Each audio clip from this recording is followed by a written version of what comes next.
E para começar a nossa edição de hoje, nós fomos até o consultório da doutora Daniela Tarran, nossa nutróloga oficial, e nós vamos falar da dieta que Jesus nos ensinou. É muito boa essa dieta, inclusive eu vou fazer, tá bom? Veja só a dieta do jejum.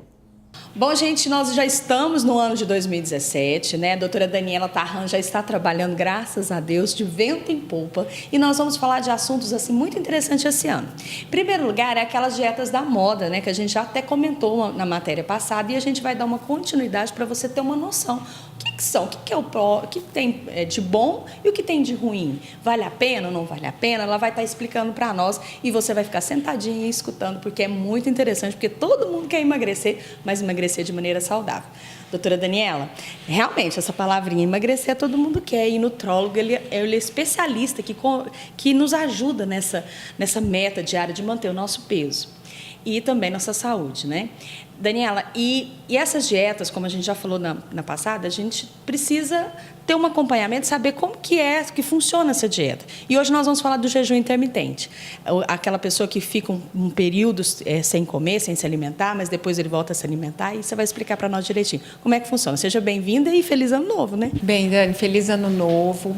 Hoje a gente vai voltar a falar do tema que a gente estava falando no ano passado, que a gente começou a falar de dietas low carb, então de toda essa tendência ao retorno da gordura à nossa alimentação, essa tendência a gente entender que a principal causa do engordar da população foi a retirada da gordura, foi a redução drástica da gordura e o aumento do carboidrato. Por a gordura ser sacietógena e o carboidrato não, passou-se a ter necessidade de comer mais e mais vezes, e isso ocasionou um aumento global de peso na população. Então, isso levou ao aumento dos casos de diabetes, de doença coronariana, enfim, da síndrome metabólica e de todas as patologias ligadas ao ganho de peso. Tá. Então, existem há alguns anos, alguns estudos que foram rever a história da gordura, dos primeiros estudos que tiraram a gordura da nossa alimentação e pediram para ver essa redução drástica da gordura. Viu-se que a redução da gordura, ela diminui o colesterol ruim, mas que a redução do colesterol ruim não impactou na redução de infarto e nem de acidente vascular cerebral. Então, hoje, vários estudos mostrando que a redução da gordura não impactou na redução de infarto, não impactou na redução de AVC.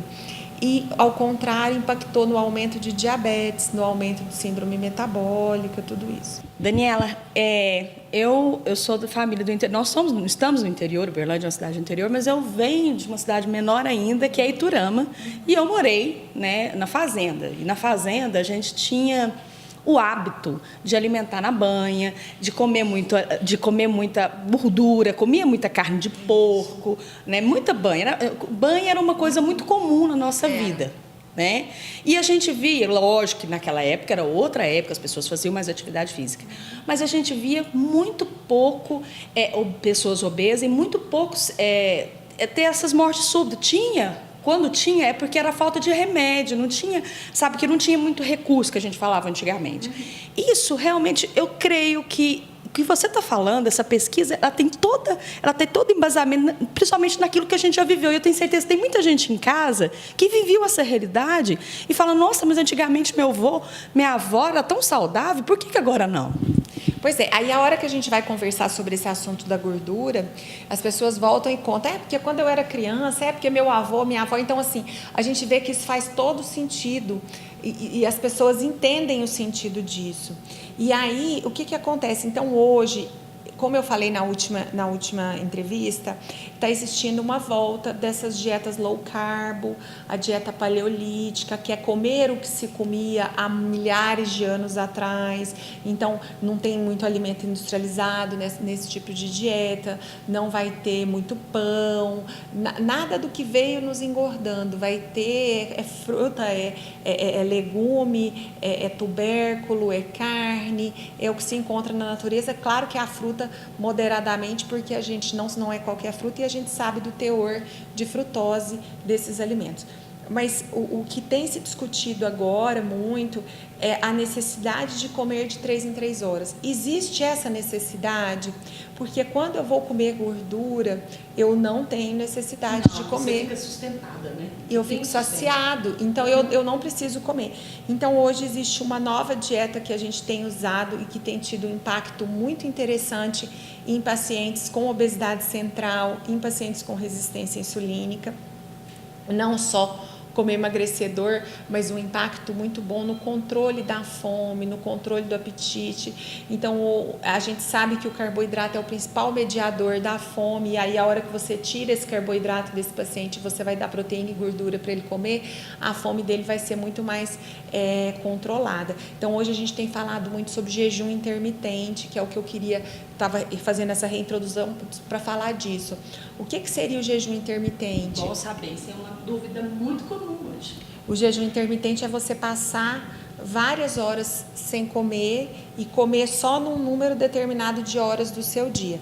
Então vão existir vários protocolos. Protocolos onde você passa 14 horas sem comer e come por 10 horas, faz as suas refeições dentro dessas 10 horas, protocolos onde você pode comer por 8 horas e fica 16 horas, e até protocolos onde você vai comer por 4 ou por 1 hora e vai ficar as outras horas do dia sem se alimentar.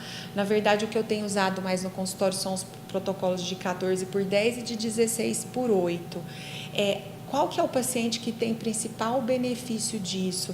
Hoje a gente entende que a resistência insulínica, ela é o principal problema do paciente obeso com obesidade central, ela acompanha a síndrome metabólica e ela dificulta muito a perda de peso, tá?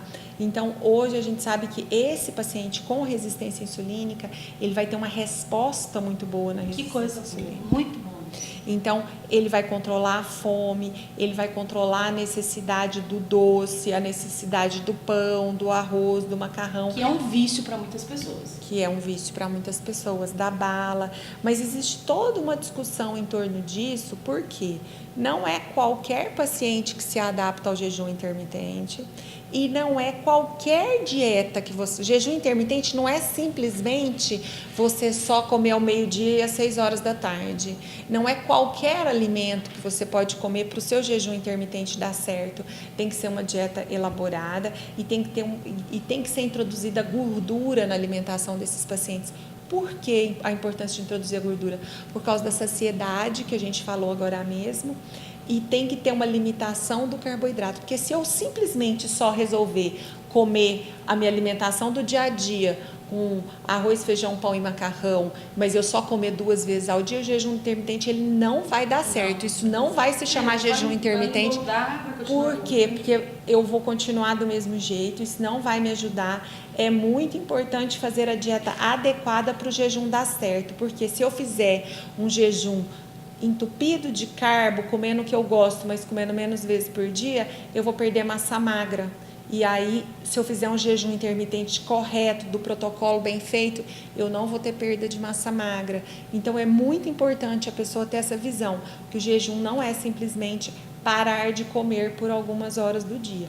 Existe uma dieta por trás disso, existe uma filosofia por trás disso e existe um ensinamento para o seu organismo. E no consultório a gente faz tudo isso, né? A nutrologia vem, faz primeiro um exame, vê como que você está, a sua saúde, e depois vai te indicar a melhor dieta, né? A melhor forma para você perder o peso e manter sua saúde. Porque não adianta também você perder peso e ficar com deficiência de algum nutriente no seu corpo, né, Dani? É isso mesmo. Então, é muito interessante o assunto, eu acho que é um assunto que ainda tem muito o que se falar dele, nós estamos começando, e lembrar que para dar certo tem que associar a redução de carboidrato junto e o aumento da ingestão de gordura.